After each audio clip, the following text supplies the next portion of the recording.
integrantes de la Comisión de Educación, que hace ya varios meses vino la directora de la UPN a entregar formalmente el resultado de estas deliberaciones que tuvieron ellos en su consejo. Están el día de hoy con nosotros el doctor Yuri Jiménez Nájera, que él es consejero académico de la UPN, la doctora María del Pilar Miguel Fernández, que también es consejera de la UPN, y está el doctor Axel Didrikson, investigador y especialista en políticas de educación superior y prospectiva de la educación superior. Ellos vienen a hacernos una presentación de lo que en este congreso de la UPN se deliberó a lo largo de muchos meses que tuvieron ellos de discusión, y que resultó en lo que ya nos entregaron a nosotros, y además también ellos mismos, entre académicos, construyeron una propuesta como para iniciar esta construcción de la ley orgánica de la UPN, y la idea es que ellos nos presenten el trabajo que tienen realizado, que tiene que ser pues el fundamento de lo que nosotros tendremos que hacer en los próximos meses para la construcción. También el propósito de esta reunión es que después de la presentación que ellos nos van a hacer, podamos acordar un calendario de trabajo que estará haciendo nuestros equipos técnicos, de los senadores y senadoras de esta comisión, para poder ir haciendo la construcción de la ley orgánica de la UPN. Entonces, tienen la palabra ustedes para que nos digan lo que traen preparado.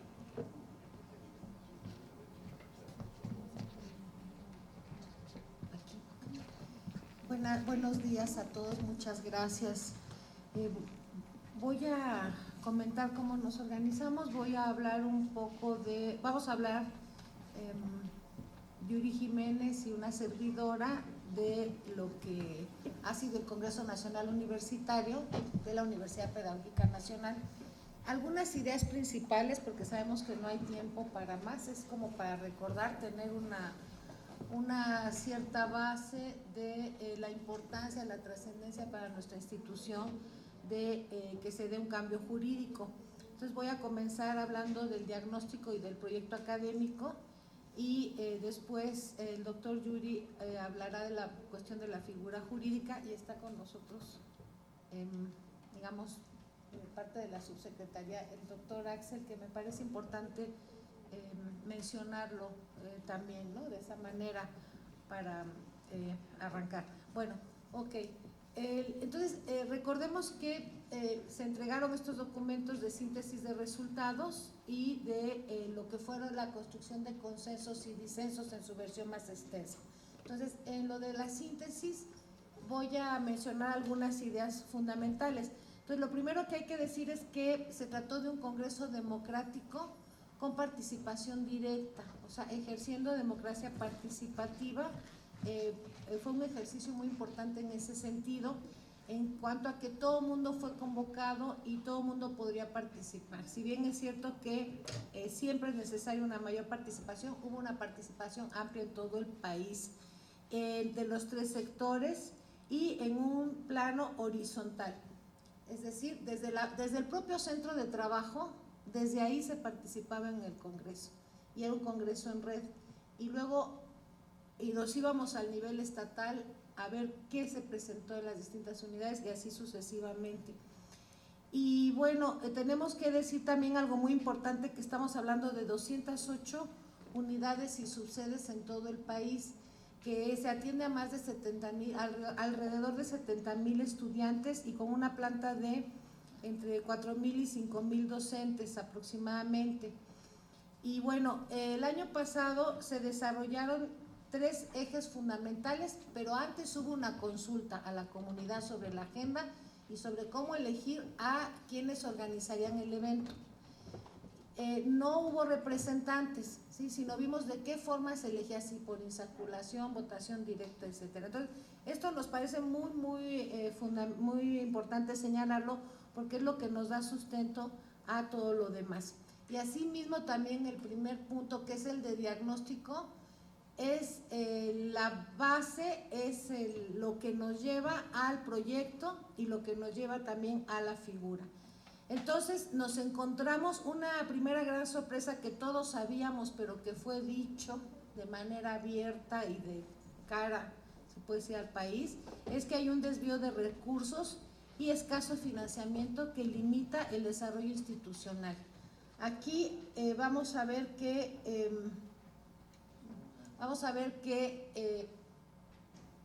la universidad ha realizado un trabajo muy importante en distintas áreas de innovación, en áreas que son consideradas de primer orden, como por ejemplo educación indígena, género en educación y una serie de temas que voy a dejar hasta ahí para no alargarme, pero que ha hecho un gran trabajo a pesar de todas esas limitaciones. Es lo primero que queremos dejar muy claro. Sin embargo, todo esto ha sido como una camisa de fuerza.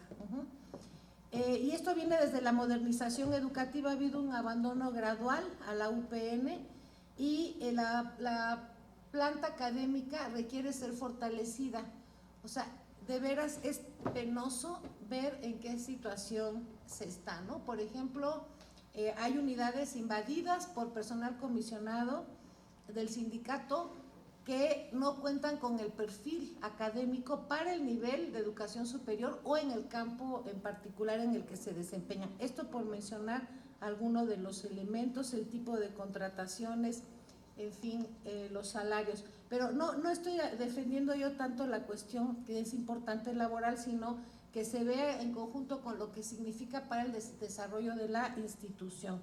Entonces también tenemos un problema de transparencia en el ejercicio del presupuesto, una infraestructura que, si bien vamos a encontrar contrastes en el país, vamos a ver que o dan clases en una primaria por las tardes, o a lo mejor tienen instalaciones pero la biblioteca es insuficiente. Entonces también hay que pensar en las condiciones de estudio. Y se requiere hacer convenios. La situación jurídica que tenemos nos impide, tenemos trabajo, pero no se revela, no se potencia en los convenios nacionales e internacionales. Hay en algunos lugares décadas sin concursos de oposición, y vamos a encontrarnos también que hay unas formas verticales, organizativas, estructurales. No hay formas democráticas. Por ejemplo, el mismo Consejo Académico revela que no hay una representación de la comunidad. No me voy a detener ahí, pero que vamos a encontrarnos con que, a fin de cuentas, uno de los elementos más sentidos es que se ha perdido un real carácter nacional de la universidad pedagógica. Este es el clamor más fuerte de la comunidad: recuperar su carácter nacional con todo lo que ello implica, y que se ha venido perdiendo a partir del Acuerdo Nacional para la Modernización Educativa de 1992. Ahora bien, en cuanto al modelo y proyecto, pues estamos planteando, yo les voy a decir nada más dos elementos para ya no quitarle mucho tiempo. Va a continuar Yuri en esta primera parte. Voy a decir que planteamos una institución de educación superior de carácter nacional, pública, laica, gratuita, con plena autonomía académica y responsabilidad social. Sí, obviamente orientada a la formación de profesionales de la educación y a generación del conocimiento especializado en el campo de la educación. Y la otra cuestión es que pues estamos planteando una educación humanista, inclusiva, con compromiso social y ético, justicia, equidad, derechos humanos, cultura de paz, sostenibilidad, pueblos indígenas, atención a pueblos indígenas y grupos discriminados o excluidos, ¿sí? Por tanto, es muy importante fortalecer el proyecto de la Universidad Pedagógica Nacional, y lo dejo hasta ahí para dar paso a el siguiente punto. Y bueno, y una serie de valores, ¿no? Universalidad, libertad, etcétera. Dejo hasta ahí. Muy bien, muchas gracias, Pilar. Bueno, continuando con nuestra breve exposición, hay que recordar también que la UPN es una de las principales universidades públicas del país, ¿sí? En términos de su matrícula, estén entre las 10 principales instituciones. se ubica, de acuerdo con los últimos datos de 2020, en el 8º lugar, ¿no?, de todas las universidades públicas. La UPN fue creada en 1978, ¿no?, de tal manera que después de tanto tiempo de existencia ha acumulado una experiencia muy significativa entre sus cuadros, digamos. Otra cuestión que nos parece muy importante dejar muy clara, que ya la mencionó Pilar, es que la UPN desde sus orígenes se ha dedicado en primer lugar a la formación de profesionales de la educación en sus distintas vertientes, ¿no? O sea, los primeros programas educativos que la UPN brindó fueron licenciaturas en psicología educativa, en pedagogía, en sociología de la educación, en administración educativa, esto en el año 79. Y a fines del año 79 comenzó también la UPN a brindar la formación de nivelación para el Magisterio Nacional, que es otra de sus tareas fundamentales, ha sido, sigue siendo y seguirá siendo. Bueno, en términos entonces del debate que se dio dentro de nuestro Congreso Nacional Universitario, un congreso participativo, innovador en el sentido de que no hay ningún precedente de un congreso de este tipo, ¿no?, porque no fue un congreso a través de delegados, a través de representantes, sino fue un congreso participativo basado en asambleas de académicos, de estudiantes y de personal administrativo que debatieron todos los temas de la agenda. Además hay que decir que esa agenda fue consultada a nivel nacional para determinar los puntos fundamentales que se tienen que debatir a lo largo del Congreso. El Congreso, justamente, bueno, hay que decir otra cosa, como bien comentaba la senadora Antares, nosotros participamos activamente en la configuración de la Ley General de Educación Superior, ¿no? Por eso el transitorio, ¿no?, nos importó mucho, participamos activamente para que la UPN tuviera la oportunidad de transformarse, y por eso ese 21 transitorio, para dar pie a esa posibilidad. En términos entonces de la figura jurídica, que es lo que nos tiene aquí fundamentalmente, el debate fue muy intenso, hay que decirlo. El Congreso, bueno, la convocatoria del Congreso se dio desde el 2019, pero por la pandemia se tuvo que retrasar, porque esto empezó, digamos, en septiembre del 2019, y en el 2020, cuando estábamos organizando el inicio del Congreso, pues llegó la pandemia. En fin, eso no impidió que, de todas maneras, en plena pandemia se hiciera el Congreso, ¿no? Los trabajos del Congreso empezaron entonces en septiembre, octubre del 2020, y concluyeron, digamos, ya con los resultados, con los documentos que ustedes tienen, justamente en octubre del 2021. Bien, la figura jurídica entonces. La UPN, como ustedes saben, es un órgano desconcentrado desde sus orígenes, ¿no? En la época de don Fernando Solana, en la Secretaría de Educación Pública, se creó esta universidad. Sin embargo, su historia, no la voy aquí a contar, pero ha sido prolongada, compleja, y finalmente el resultado es la participación de los distintos actores de la UPN en su transformación gradual, paulatina, ¿sí? Porque esta universidad originalmente tiene una estructura sumamente vertical, sumamente autoritaria. Se concentra el poder de las decisiones en la burocracia universitaria, y ese ha sido un lastre para la institución, hay que decir. Y ese carácter desconcentrado también pues ha implicado que la UPN pues no es una universidad que pueda tomar sus propias decisiones, ¿no? Si bien tiene autonomía académica desde sus orígenes, como se marca en el decreto, esta ha sido vulnerada de muchas maneras, pero quizá el punto fundamental de inflexión fue la reforma de corte neoliberal de 1992, la llamada federalización o descentralización educativa, porque lo que pasó con la UPN es que, si bien la UPN no está considerada textualmente en el acuerdo de modernización, ya la discrecionalidad de la burocracia de aquella época determinó que la UPN entraba en el paquete de la descentralización de la educación básica. ¿En qué se tradujo eso? En que la UPN fue desmantelada. La UPN sus unidades fueron formalmente entregadas a los gobiernos de los estados y la suerte de las unidades de la UPN ha sido muy diversa. En algunos casos les ha ido bien, en otros casos les ha ido muy mal. Se ha precarizado el trabajo del personal académico y administrativo en buena medida y también se ha precarizado las condiciones de estudio, como ya dijo la doctora Pilar. Bueno, en el debate entonces, frente a ese panorama de la crisis, podríamos decir así, de la UPN, después de 36 años de políticas neoliberales, se dirimió entonces, se discutió ampliamente si seguía como órgano desconcentrado era un posible escenario, se discutió esa posibilidad, se dieron argumentos. La otra posibilidad era la descentralización, ¿no? Que la UPN se convirtiera en un organismo descentralizado. Se dieron posibilidades y limitaciones en esa figura. Y también se discutió la autonomía por ley, ¿no? Hubo consenso, y con eso voy a ir concluyendo, hubo consenso de todos los grupos participantes, de todos los sectores, del que la UPN, para poder resolver su problemática, la precarización de la institución, la crisis institucional que se generó, que la UPN necesitaba para su desarrollo autonomías fundamentales, es decir, autonomía de gobierno, autonomía financiera, ¿no? Una autonomía académica más robusta y una autonomía, algunos le llaman técnica, que está incluida en realidad, ¿no? Dentro de las otras autonomías. Bueno, al final de cuentas, la autonomía por ley.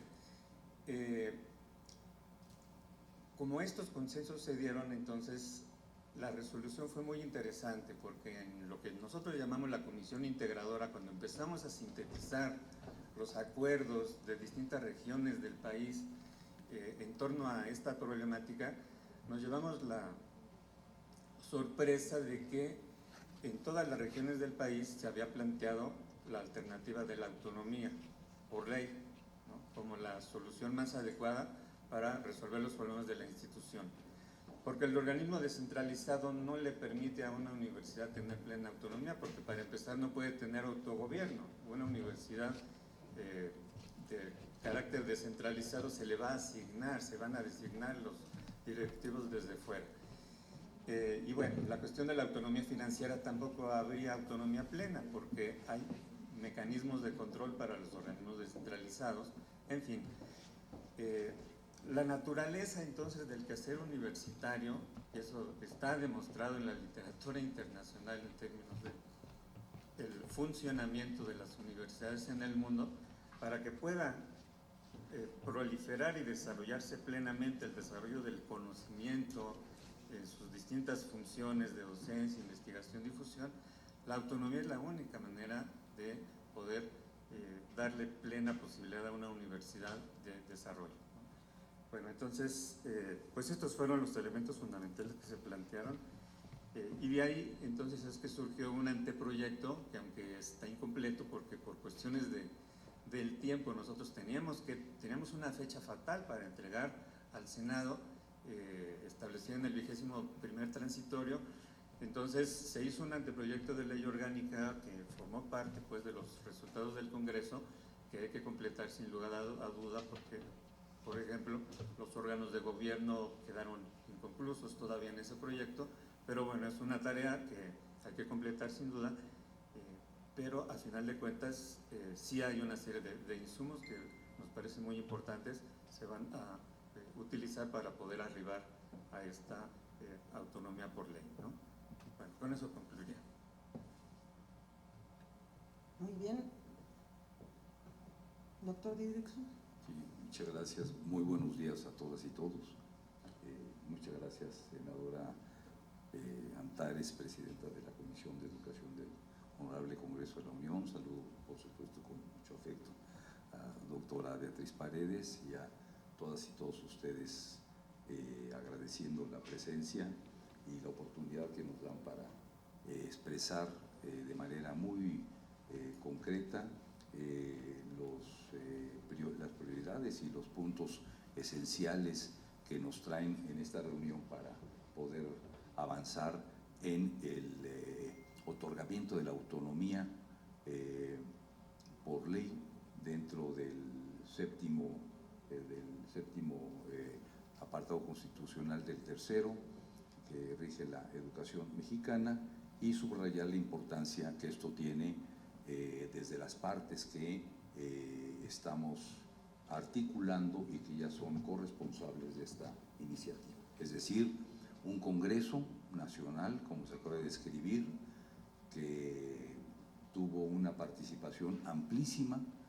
Se trata de la universidad nacional, más nacional, por decirlo así, que tenemos en el país, con más de 200 unidades prácticamente a lo largo y ancho de la República, que además abarca el tema prioritario del desarrollo de cualquier país, como es la producción de conocimientos, la educación y el desarrollo de la ciencia y la tecnología, desde la perspectiva de la transformación de las personas en su calidad de vida social y de proyecto de vida de forma más amplia, y que hoy en día resulta evidentemente mucho más importante frente a las condiciones que tenemos de falta de una reforma educativa en el país, que si bien está tejiéndose de manera muy importante desde hace,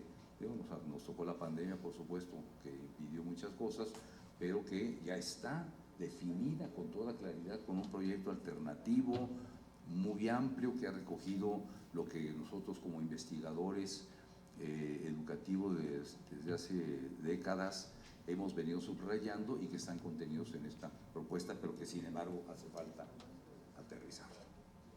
La UPN es un elemento, una institución crucial para que esto ocurra. Quizá la institución más importante por la característica de ser una universidad especializada para producir este tránsito y la traducción de la currícula general, que hoy está apenas esbozada y discutida de manera muy amplia, por supuesto, en todo el país.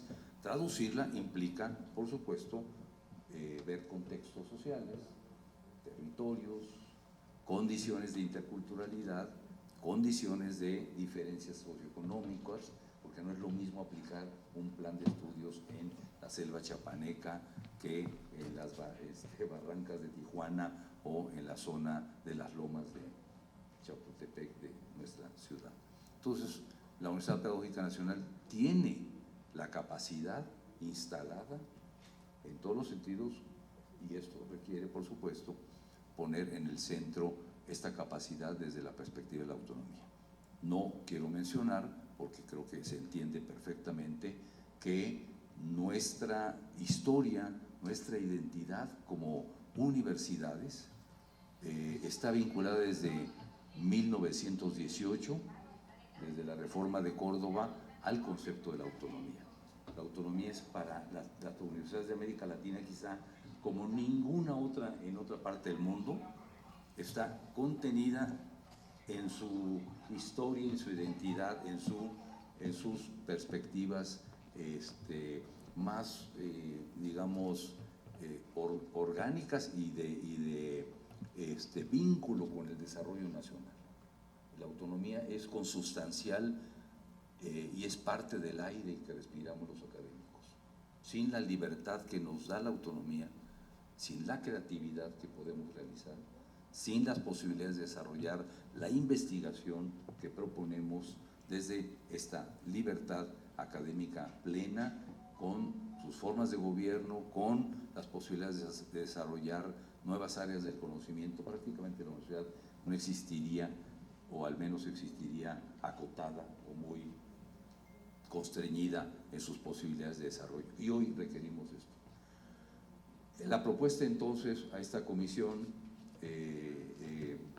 del Senado, que es prioritaria por ello, es que una vez que se ha consensado a nivel de la comunidad universitaria de la UPN el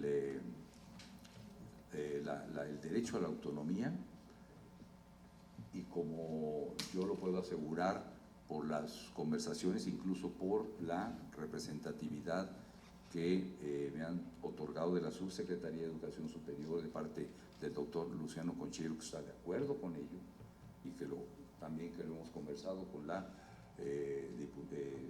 senadora presidenta de esta comisión del Senado de la República. La autonomía, es decir, las tres partes correspondientes, está en el centro del debate y de la definición. Hay sin duda un conjunto de elementos que hay que todavía precisar. Cómo se estructura su forma de gobierno, los mecanismos de participación, su normatividad interna, reglamentaria en muchos sentidos, pero que una vez que esto se contenga en la autonomía y que se dé un proceso de transición para que pase de la estructura actual a la autonomía plena, sin duda va a ser una tarea de enorme responsabilidad y de trabajo arduo, pero muy comprometido. Ese es el punto central. Pedirle a la Comisión de Educación de este Senado de la República que demos inicio a los trabajos para el otorgamiento de la autonomía.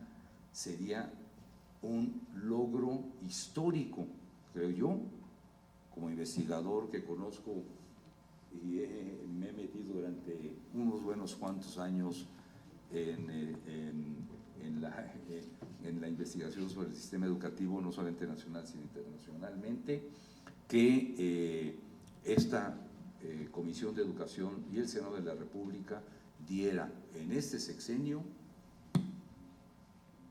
a una universidad de este nivel, de esta categoría, una universidad nacional que además, como universidad nacional especializada en educación, lo merece, sea la universidad que salga del Senado de la República con plena autonomía de acuerdo al artículo 3 constitucional, fracción séptima.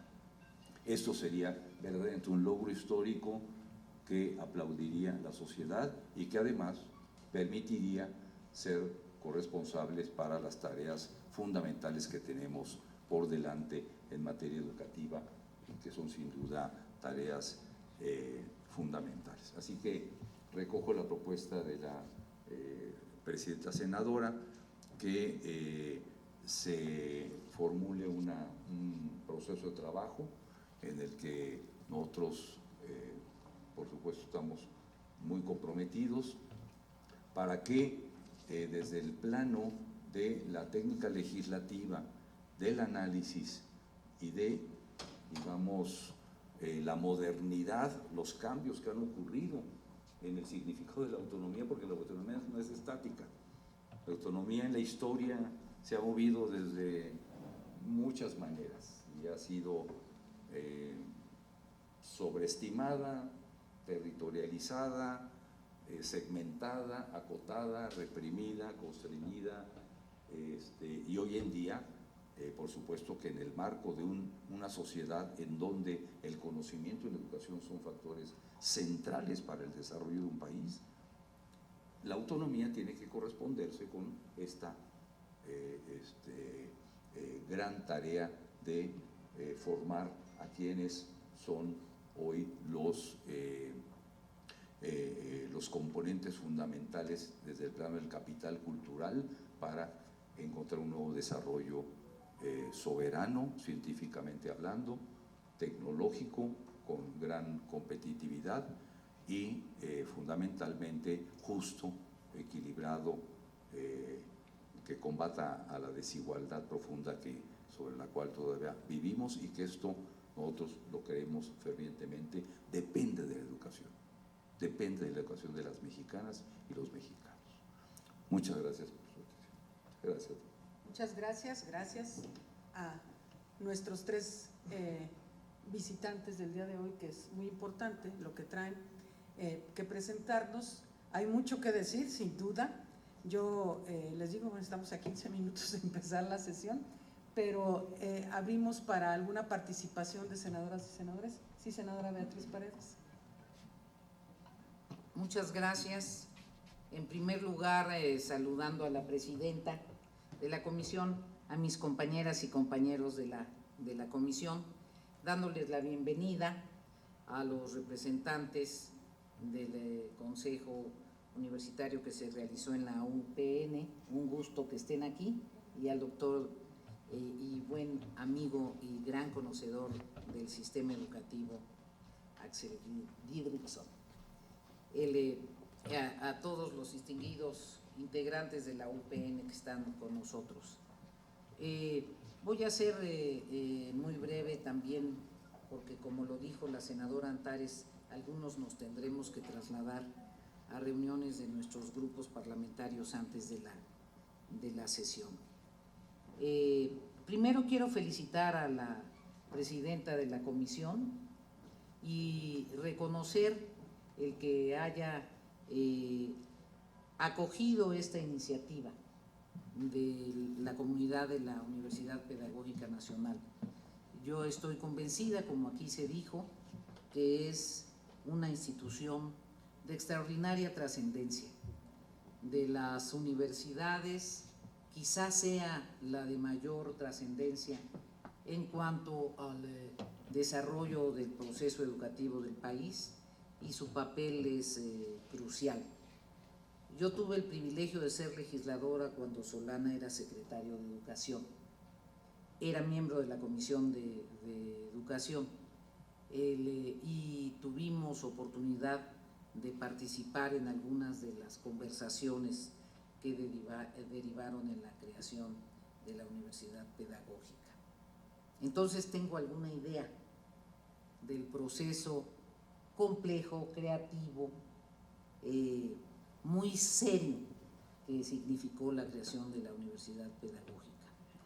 Por eso quiero dejar asentado que de mi parte tendrán toda la solidaridad y toda la disposición para coadyuvar a encontrar respuestas a los planteamientos de fondo, y quiero precisar muy brevemente, reconociendo su disposición al señalar con una humildad notable que no se encuentra mucho en estos días, que los trabajos que ustedes han hecho son aportaciones fundamentales, pero están inacabados, que requieren de alguna aportación de técnica jurídica, que van a aceptar las opiniones de los senadores. Eso lo valoro profundamente, porque creo que así todos nos podemos enriquecer. Algunas precisiones y algunas consideraciones de fondo para una discusión posterior. Precisiones. Hay un cambio cualitativo entre ser establecido por un decreto y ser establecido por una ley. Entonces, están ustedes dando un salto cuántico. Con el solo hecho de que ya no sea un decreto, sino sea una ley, hay una transformación estructural de la universidad y un soporte mucho mayor para su continuidad y su consolidación. Su continuidad en el tiempo, hablo, no continuidad programática, sino continuidad en el tiempo. Entonces, me parece que en ese sentido, el que la Comisión de Educación aborde la posibilidad de que sea una ley orgánica y no solo un decreto, ya es un avance sustancial.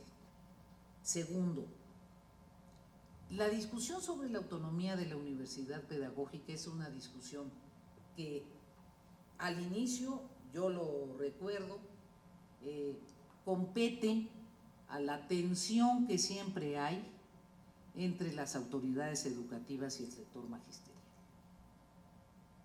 El tema de la autonomía desde la perspectiva de las autoridades educativas planteaba el hecho de que si los programas educativos son establecidos por la Secretaría de Educación, la articulación y la consonancia de la Universidad Pedagógica debería ser tal que no daba márgenes para la autonomía. Entonces, lo primero que tenemos que resolver es tener la certeza de que la SEP está dispuesta a aceptar la autonomía académica. Ese es el nodo de la negociación, el verdadero nodo, el núcleo de la negociación. Ese es un aspecto que dejo asentado porque supone una negociación de ustedes, desde luego, y de la comisión, y qué bueno que tengamos en el doctor Didrikson un aliado de la subsecretaría. Un tercer aspecto. Me parece, y qué bueno que nos dijeron que es una primera aproximación, que vale la pena tener una discusión técnico-administrativa de las ventajas y las desventajas de ser órgano desconcentrado y órgano descentralizado. Es una discusión en el ámbito de la administración pública, no de otro tipo. ¿Qué rangos de flexibilidad da ser desconcentrado y qué rangos de flexibilidad da ser descentralizado? Es una discusión técnica, yo no tengo una visión, pero me parece que es importante tener claro qué se gana en un caso, qué se pierde en un caso, qué se gana en un caso y qué se pierde en otro caso. Y cuarto, ¿cómo robustecemos la autonomía financiera y la posibilidad de que haya el compromiso presupuestal de asignar suficientes recursos de manera periódica a la universidad pedagógica y ojalá un impulso inicial que permita subsanar el abandono presupuestal en que he estado en los últimos años? Ahí yo creo que tenemos que encontrar un planteamiento flexible, un compromiso del presupuesto federal, la posibilidad de que los estados, si quieren hacerlo, coadyuven y aporten, y no cancelar la posibilidad de convenios. Aunque sean complejos, simplemente hay que simplificar esa complejidad para que sea mucho más fácil que la propia universidad pedagógica lo defina, porque siempre existen las perspectivas de fundaciones, cooperación internacional, etcétera, etcétera, etcétera. Entonces, creo que este es uno de los asuntos. Y finalmente, me parece que uno de los campos más trascendentes y más relevantes de la universidad, además del esfuerzo de formar en licenciatura en las diversas modalidades de la pedagogía a los docentes que van a iniciar sus trabajos, es el tema de actualización permanente de los docentes. Y aquí voy a decir una cosa como para que me jalen las orejas. Yo no sé si sea ese un servicio que la universidad le pueda vender a la SEP como un servicio profesionalizado. Lo digo para generar la polémica, para que finalmente ustedes están cubriendo una función que es indispensable para la SEP y habría que ver cuál es la correspondencia de la SEP con la universidad pedagógica por ese servicio. Porque si pensamos en el largo plazo de la autosuficiencia de la universidad pedagógica, la tarea de actualización de docentes es una tarea indispensable y permanente, que permita garantizar cierto flujo constante de recursos. Esos serían mis comentarios iniciales, desde luego, como ya subrayé, la mayor disposición. Muchas gracias. Muchas gracias, senadora Paredes. ¿Alguien más? Senador Gilberto. Sí, darles la bienvenida. Creo que va a ser un trabajo histórico, como lo mencionan. En este sentido, lo que se hace. Me gustó mucho lo que la doctora mencionó del diagnóstico. Y de hecho me gustaría conocerlo un poquito más a profundidad, porque a todos nos los va a interesar. Porque yo no sé si mágicamente el darle autonomía a la institución se va a resolver todos esos problemas. Entonces, creo que la autonomía es un instrumento, pero habrá que ver toda la problemática que existe. Conozco la de mi estado, las carencias que se tiene, que incluso hay unidades sin instalaciones ninguna. También conozco la insensibilidad de la burocracia del UPN, de que no les interesa esa problemática y por lo tanto hay que ver si todos esos cambios van a llevar a ello. Igualmente la autonomía involucra una gran responsabilidad de la comunidad entera y habrá que ver cómo el estudiantado y los profesorados se va a hacer cargo de ella, en un nivel de formación también, ¿sí? No solamente es obtenerla, sino después defenderla. Y eso va a involucrar un concepto muy diferente en las aulas también, en donde se tendrá que hablar de ello, y que es un concepto, yo creo, importante en el sistema educativo del país. Por lo tanto, sí les pediría a nuestra presidenta, más allá del trabajo que vamos a hacer de escritorio, el poder tener documentos a profundidad del diagnóstico de cómo está la unidad pedagógica en este momento, y a su vez con las propuestas tener los canales de saber que este paso que se va de una ley orgánica, que veo que no solamente es la autonomía, es algo más allá de ello, vamos a crear la universidad pedagógica que este país merece y necesita en todos los sentidos. Entonces le damos la bienvenida, creo que estamos ante una gran responsabilidad como legisladores, y que tenemos que trabajar de la mano en ese sentido con todos ustedes. Sí, muchas gracias. Gracias, senador Daniel Gutiérrez. Muchas gracias, senador Antar. A mí me parece muy interesante, al menos los documentos que nos hicieron llegar. Bueno, saludos primero a todos, al compañero Yuri, al doctor Axel. Nos conocemos de hace mucho tiempo en el trabajo académico y de investigación, pero más que eso, yo sí leí el documento, la primera propuesta, sus antecedentes, y me pareció muy interesante porque recoge y contempla quitar algunos aspectos que le han hecho muchos daños a las universidades autónomas. Por ejemplo, una propuesta de esta universidad sería no contemplar junta de gobierno. Entonces, que ha dado pie en las instituciones educativas de educación superior a que se formen una serie de estructuras de control y de élites muy poderosas, que ya lo vimos nosotros como antecedentes, como inclusive fueron alcanzadas por la corrupción. Pero también al interior de las mismas universidades, y ustedes lo saben perfectamente, cómo también han deformado mucho lo que es el sentido de la universidad.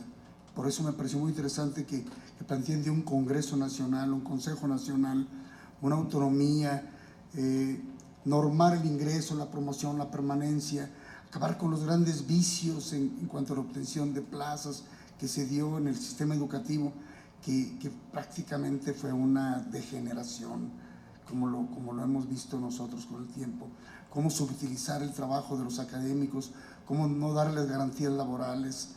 Es una tragedia y es muy lamentable, y lo vimos nosotros porque en los últimos 40 años, y efectivamente bajo el régimen neoliberal, cómo se fueron deteriorando las condiciones de los trabajadores académicos.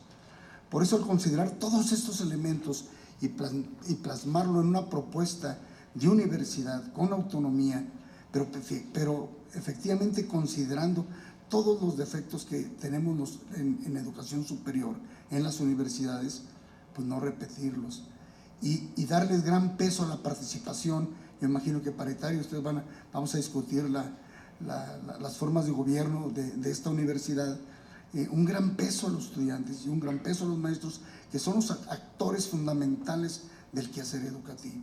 Entonces me pareció de entrada muy positivo su planteamiento, y bueno, vamos a tener tiempo de ir analizando esta propuesta, y de antemano pues saludarla con agrado, y creo que va a tener magníficos resultados.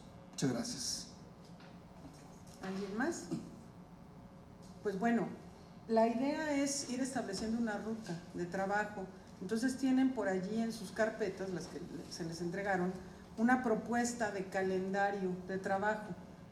La idea, por supuesto, es que las senadoras y senadores estemos involucrados, pero que se haga un esfuerzo como el que se fue haciendo con la Ley General de Educación Superior, que los equipos técnicos estén trabajando, por supuesto, participando nosotros, y hay una propuesta ahí de 10 reuniones que comenzarían el 5 de mayo y luego ir teniendo 2 por mes y después ya en agosto acelerar el paso a tener 1 por semana, y nosotros irnos incorporando, senadoras y senadores también, con la idea de ir avanzando ya. Tenemos ahora sí que la propuesta, aquí también en la carpeta está la propuesta de ley orgánica que nos entregan los consejeros de la UPN, sí, que pues es como un saque, ¿no? O sea, no quiere decir que es la visión que ellos tienen, es como una primera aproximación al trabajo que tendremos que estar haciendo nosotras y nosotros, y que podamos para el próximo periodo parlamentario ya tener una propuesta de ley orgánica. Entonces, pues esta discusión de ustedes, ¿qué opinan al respecto? ¿Están de acuerdo? ¿Sí? Muy bien, pues entonces con esa idea el equipo técnico de la comisión, el licenciado Carlos Méndez, estará en comunicación con sus equipos para empezar a organizar los trabajos. Invitamos a todas y a todos los senadores y senadoras a hacer las aportaciones a través de sus equipos técnicos y vamos dando discusiones. Nosotros podemos ir organizando estas discusiones y acá el doctor Yuri, la doctora han estado siempre muy dispuestos, están muy interesados en la participación. Por supuesto el doctor Axel, he platicado yo con Luciano Concheiro, tienen la mejor disposición en la Subsecretaría de Educación Superior para este proceso, está muy trabajado desde la subsecretaría también el tema con los consejeros y consejeras de la UPN, entonces yo creo que hay una buena inercia pues para trabajar y sacar una muy buena ley en este sentido. Entonces pues comenzamos así y pues ya, ¿sí? Bueno, pues entonces si no hay más intervenciones, con esto cerramos esta reunión. Corremos a la sesión. Muchísimas gracias, muchas gracias.